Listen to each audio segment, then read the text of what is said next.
Hello दोस्तों, doubt clear with Manoj के इस चैनल में आज आपका स्वागत है। आइए आज हम बात करने वाले हैं संविधान के एक महत्वपूर्ण और रहस्यमयी टॉपिक है। क्या आप लोग जानना चाहते हैं? अगर जानना चाहते हैं तो जान लीजिए, यह है प्रस्तावना। प्रस्तावना एक ऐसा टॉपिक है जिसके बिना संविधान निर्माण की प्रक्रिया को क्या अधूरा माना जाए, क्या राष्ट्र को ही अधूरा माना जाए। ऐसे तमाम प्रकार की चीजें जो प्रस्तावना में उभर कर सामने आती हैं, और प्रस्तावना कॉम्पिटिटिव एग्जाम के लिए भी महत्वपूर्ण टॉपिक है। इससे आने वाले हर कई वर्षों में देखा गया कि जो क्वेश्चन है वो एक दो क्वेश्चन बनते ही बनते हैं, चाहे आईएएस हो, चाहे पीसीएस हो, चाहे कोई अदर कॉम्पिटिटिव एग्जाम हो, वन एग्जाम में हो। तो ऐसे तमाम प्रकार की चीजें हैं जो देखी जाएंगी इसमें। उसके पहले हम जानेंगे कि संविधान में प्रस्तावना किस तरीके से अपनी भूमिका निभाता है और प्रस्तावना का मतलब क्या है, किस तरीके से प्रस्तावना को देखा जाए। प्रस्तावना को देखने से पहले प्रस्तावना में देखेंगे कि प्रस्तावना क्या है, प्रस्तावना कहाँ से प्रेरित है, संविधान सभा में पारित स्वीकार कब किया गया, इसको पढ़ने के लिए किन किन भागों में डिवाइड किया जाए कि बहुत अच्छे से ये डिवाइड हो जाए, और इसमें सुप्रीम कोर्ट के मामले क्या क्या है, और विचारक जो हमारे हुआ करते थे उन्होंने प्रस्तावना के बारे में क्या कहा है। उसके बाद में संशोधन को देखेंगे, उसके साथ में पीआईक्यू को देखेंगे। लेकिन ये सब देखने से पहले और समझने से पहले आज हम एक मोटिवेशन स्पीच तुम लोगों को सुनाएंगे।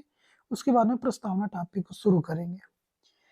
तो हमारा जो मोटिवेशन स्पीच है वो है कि जो लिखता है मुकद्दर की इबारत, वो तुम्हारी सोच से कहीं ज्यादा बड़ा है। जो लिखता है मुकद्दर की इबादत, वो तुम्हारी सोच से कहीं ज्यादा बड़ा है। और जिसे ठुकरा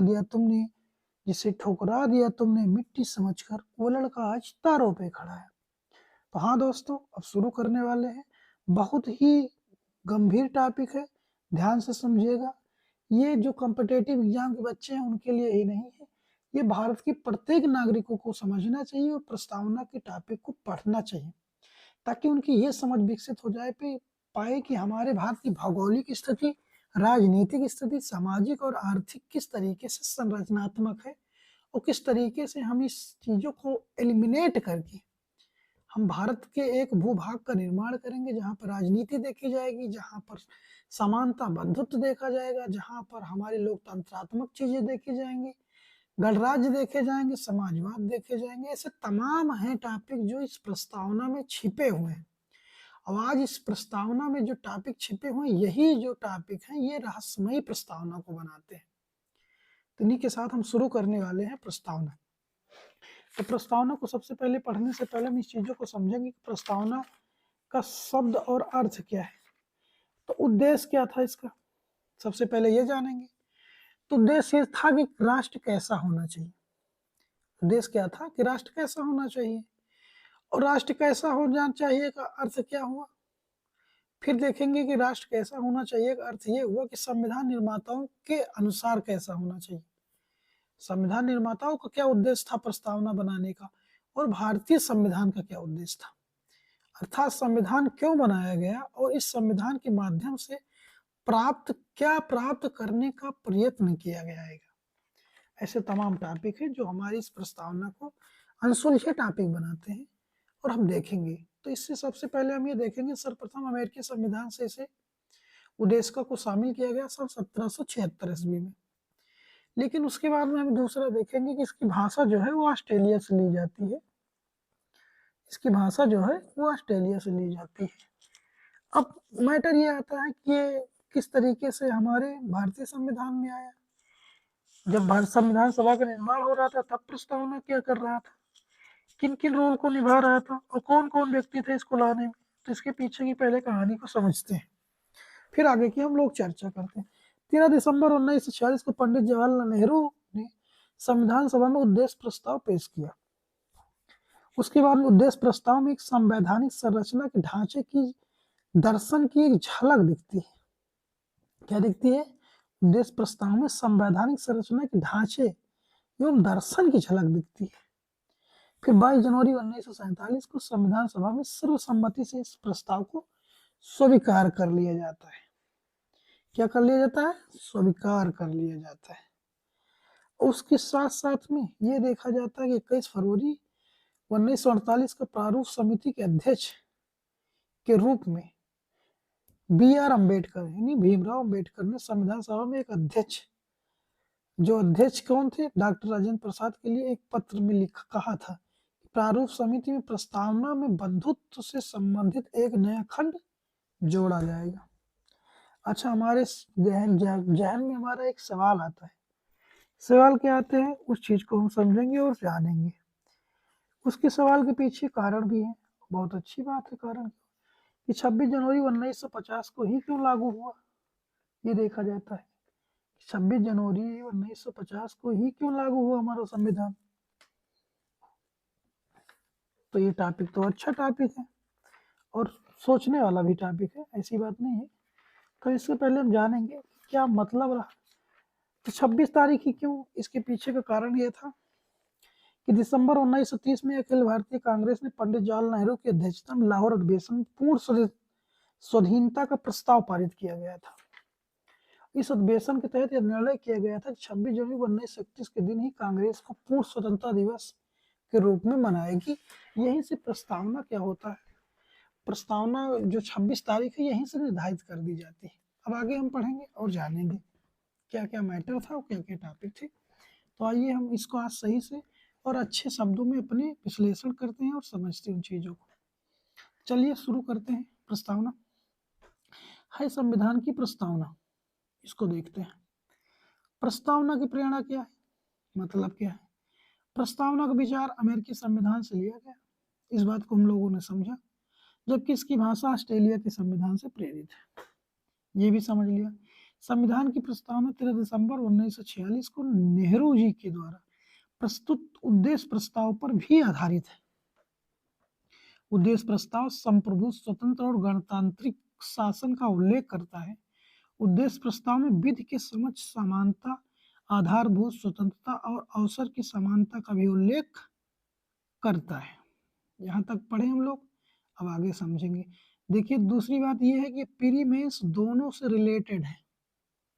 प्रस्तावना के जो क्वेश्चन बनकर सामने उभर कर आएंगे ये प्री मेंस और दोनों के लिए इम्पोर्टेंट है, ये दोनों के लिए प्रिपरेशन कराई जा रही है। इसीलिए आप लोग इस क्लास को मत छोड़िएगा और पूरा अच्छी तरीके से एक एक शब्दों को रिवाइज कीजिएगा। और ये ऐसा नहीं मतलब कि जो पढ़ लिए उन्हीं के लिए क्लास है, ऐसा कुछ नहीं है।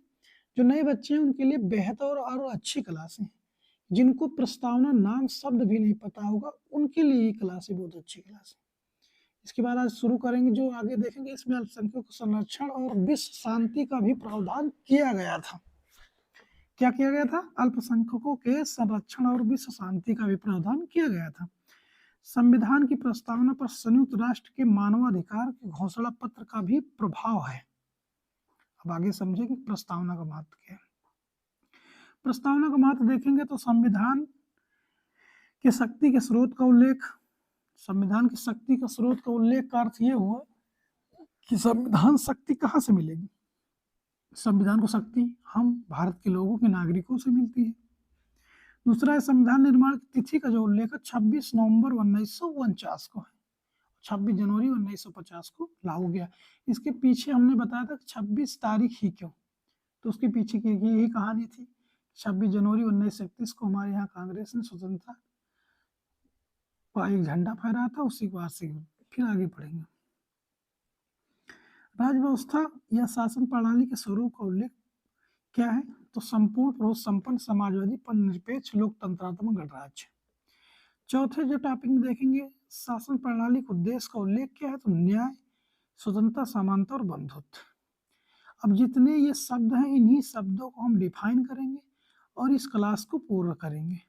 तो इस बात शब्दों को समझते जाइएगा, बोरिंग क्लास नहीं होनी चाहिए और अच्छे समझ में आनी भी चाहिए। एक एक शब्दों का अच्छे से मतलब कि डिफाइन कर दिया जाए ताकि चीज़ों को समझ में आए और बेहतर तरीके से समझ में आए, ताकि आने वाले जो हमारे परीक्षा एग्जाम है उनमें इन चीज़ों को कोई भी इस तरीके का शब्द या अर्थ ना हो जो हमारे समझ में आए और हम क्वेश्चन पेपर को सॉल्व ना कर सकें। तो देखते हैं आगे क्या कैसा है। नोट क्या है, नोट यह है मूल संविधान में संपूर्ण प्रभुत्व संपन्न लोकतंत्रात्मक गणराज्य का ही उल्लेख था।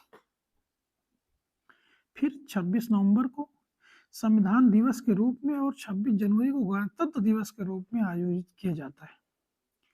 आगे पढ़ेंगे प्रस्तावना के संबंध में विचारकों की राय क्या है। पहला विचारक कौन है? यम के एम मुंशी के शब्दों में प्रस्तावना संविधान की राजनीतिक जन्म कुंडली है।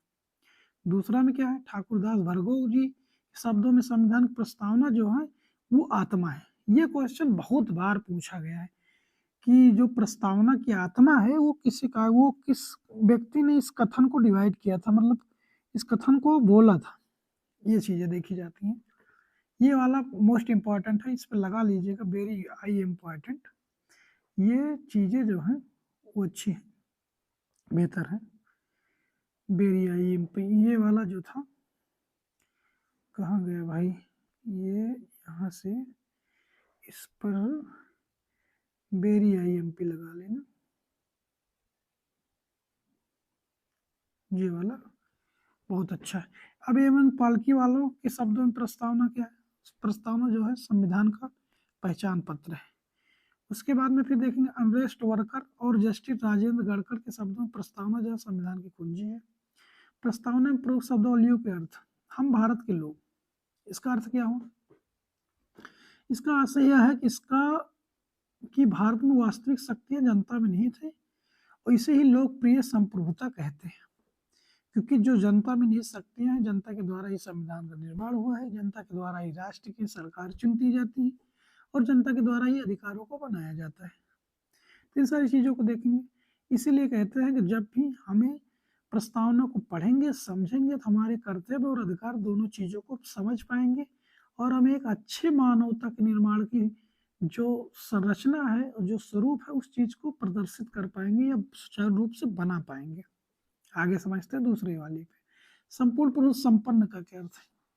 ब्रैकेट में संपूर्णता, संपूर्णता का अर्थ से बाध्य और आंतरिक मामलों में निर्णय लेने की स्वतंत्रता से, अर्थात ऐसा स्वतंत्र राज्य जो किसी अन्य सत्ता के अधीन ना हो। बिल्कुल सही बात है। फिर आएंगे समाजवादी, सोशलिज्म, सोशलिस्ट। समाजवादी विचारधारा उदारवाद की प्रक्रिया में प्रस्तुत की गई थी। उदारवादी विचारधारा की मुख्य विशेषता निम्नलिखित है। यह व्यक्ति को केंद्र में मानते हुए व्यक्तिगत स्वतंत्रता का समर्थन करती है। सीमित और संवैधानिक सरकार राज्य का समर्थन, इसे राष्ट्र प्रहरी राज्य, नकारात्मक राज्य भी कहते हैं, अर्थात राज्य का कार्य केवल कानून और व्यवस्था को बनाए रखना है। फिर देखते हैं तीसरा क्या है? यह अहस्तक्षेपवादी राज्य, लेजर फेयर स्टेट का समर्थन करती है, अर्थात राज्य आर्थिक मामलों में हस्तक्षेप नहीं करेगा। फिर चौथा टर्म क्या है देखेंगे। उदारवाद के अनुसार योग्यता के आधार पर संसाधनों का वितरण होना चाहिए या निजी संपत्ति के अधिकार के संरक्षण पर विशेष बल देती है। फिर आगे देखते हैं। उदारवाद एक राजनीतिक विचारधारा है। इसके साथ में हम ये देखेंगे उदारवाद एक राजनीतिक विचारधारा है, इसको लगाइएगा, अंडरलाइन करिएगा। उसके साथ में ये देखिएगा कि यहां से देखना, इसका आर्थिक पक्ष पूंजीवाद है। पूंजीवाद क्या है? उदारवाद, इसको समझिएगा। ये काफी तुम्हें टॉपिकों में जैसे समाजशास्त्र में भी पढ़ने को मिलेगा। उदारवाद क्या है ये तुमको पढ़ने को मिलेगा, इकोनॉमिक में भी पढ़ने को मिलेगा। उसके बाद में गवर्नेंस भी टॉपिक में लगते हैं। तमाम प्रकार के टॉपिक हैं जहाँ पर उदारवाद को समझना चाहिए। मार्क्सवाद में खास करके इन चीजों को समझाया जाता है जब मार्क्सिज्म को पढ़ते हैं। पूंजीवाद बाजारवादी अर्थव्यवस्था पर आधारित होता है, जो बाजार के नियमों से संपत्ति संचालित जो बाजार के नियमों से संचालित होती है। इसे एडम स्मिथ आदर्श हाथ, अर्थात मांग और आपूर्ति के नियम के रूप में प्रस्तुत करते हैं, यानी डिमांड एंड सप्लाई के रूप में। फिर आगे देखते हैं। यूरोप में पूंजीवाद के कारण संसाधनों के केंद्रीकरण और आर्थिक असमानता में वृद्धि हुई और इसी की प्रतिक्रिया में समाजवाद को प्रस्तुत किया गया। समाजवाद का आशय क्या है? समाजवाद में समानता, विशेषकर आर्थिक समानता की स्थापना पर बल देती है। समाजवाद की धारणा के अनुसार संसाधनों पर सामुदायिक नियंत्रण या स्वामित्व होना चाहिए तथा संसाधनों का समतामूलक वितरण। समाजवाद को कैसे समझा जाए? समाजवाद क्या है? कार्ल मार्क्स के अनुसार कैसा होना चाहिए समाजवाद और काल्पनिक समाजवाद क्या है? तो काल्पनिक समाजवाद के अंतर्गत पूंजीपतियों के हृदय परिवर्तन पर बल देने के लिए समाजवाद का प्रयोग किया गया, लेकिन मार्क्सवाद और कार्ल मार्क्स के द्वारा जो उत्पत्ति हुई वो साम्यवाद से हुई, जिसे हिंसक क्रांति द्वारा साम्यवादी समाज की स्थापना हुई। इसको 3 भागों में डिफाइन करके हम लोग समझेंगे। पहला भाग क्या था? लोकतांत्रिक समाजवाद। अब इसके तहत में संवैधानिक पद्धति और शांतिपूर्ण माध्यम से समाजवाद द्वारा ही समाजवाद, कल्याणकारी राज्य और फेमिनियन समाजवाद यानी राष्ट्रीयकरण, इन चीजों का निर्माण होता है। राज्य विहीन समाज का अर्थ क्या हो, इसको समझेंगे, उसके बाद में हम लोग आगे बढ़ेंगे। लेकिन लोकतांत्रिक समाजवाद में ये देखेंगे कि लेकिन कार्ल मार्क्स के संक्रमण काल के लिए राज्य के अधिनायकत्व का भी समर्थन किया। चीन और रूस ने वर्ग विहीन समाज क्या है? निजी संपत्ति का उन्मूलन है। फेमिनियन समाजवाद मतलब संसाधनों का पर राज्य का स्वामित्व यानी राष्ट्रीयकरण। भारत में समाजवाद क्या है? ये समझे कि वो तो यूरोप का समाजवाद था, वो कार्ल मार्क्स का समाजवाद था। भारत में था गांधीवाद, गांधीवाद से फिर आया समाज सर्वोदय का समाज, सर्वोदय से अंत्योदय में, अंत्योदय से सर्वोदय का गांधी जी ने नारा भी दिया था, अंत्योदय से सर्वोदय का। अहिंसक राज्य और आदर्श, अंतिम व्यक्ति का उदय, सभी का उदय, यानी रामराज, रामराज कैसा होना चाहिए? स्वराज, स्वयं का शासन होना चाहिए, राज्य विहीन समाज होना चाहिए, विकेंद्रीकृत राज्य होना चाहिए, पंचायती राज, व्यवहारिक राज और पंचायत और केंद्र।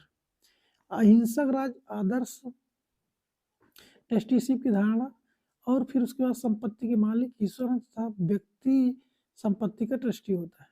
उसके बाद में फिर देखेंगे अपनी आवश्यकता से अधिक संसाधनों को समाज के लिए दान, भूमि दान और ग्राम दान। भारत में समाजवाद की धारणा, भारत में समाजवाद की धारणा गांधीवाद तथा फेमिनियन समाजवाद पर आधारित है। यह चीन तथा रूस और साम्यवादी समाज से भिन्न है। भारतीय समाजवाद की मुख्य विशेषताएं हैं। अब यहाँ तक देखेंगे हम लोग, उसके बाद में फेमिनियन समाजवाद, नेहरू जी। आज की क्लास यहीं तक, बाकी और आगे क्लास से कल देखी जाएंगी। तो बहुत बहुत धन्यवाद आपका। अब उम्मीद है इस क्लास को अच्छी लगी होगी, अगर अच्छी नहीं भी लगी होगी तो ये पहली क्लास थी, जो भी गलतियां होंगी वो हम दोनों लोग मिलकर सुधारेंगे, और कमेंट बॉक्स में जरूर आप लोग कमेंट करिएगा। बाकी का आगे मिलते हैं। ओके।